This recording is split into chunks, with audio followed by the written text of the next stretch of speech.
It's an image that speaks volumes.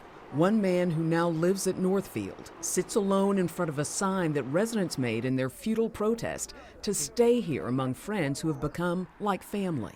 It's been a home. It really has been a home. Windsor Wade says his sister has loved her time here at the Northfield. Now he's desperate to find another place for her to live. She's got very limited income. She has Social Security and 2 small pensions. And she is one of these folks who is making too much for Medicaid. Yes. But too little for most private pay places. That's right. His sister Sharon suffers from dementia with schizophrenia-like symptoms, but he says on medication she's stable. Nevertheless, he can't find a facility that will take her.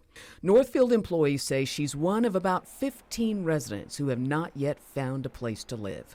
In a recent meeting with residents, when pressed about what will happen to those who can't find a home by July 25th, Family Service Board President Gene Lowe said the Department of Health had approved an emergency plan that included closing the building and putting people into other housing they haven't picked.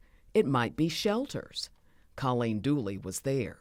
Isn't that awful to give you that kind of an option? Shelters?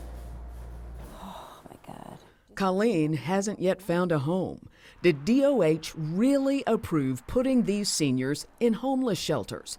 I emailed the Department of Health and a spokesman answered, Family Services of Rochester must remain open until the last resident is safely discharged, consistent with state regulation, their approved voluntary closure plan, and licensure requirements, ensuring residents have sufficient time and support to make informed decisions. That didn't really answer my question. Does DOH consider placement in a homeless shelter a safe discharge? She responded by emailing the same statement. A disheartening response for these family members.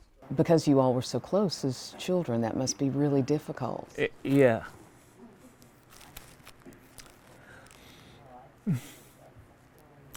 Because she's a really sweet woman. Yeah. And life has not given her a good deck of cards. But what life has given her is a brother willing to fight for her. I will not allow her to be destitute. Absolutely.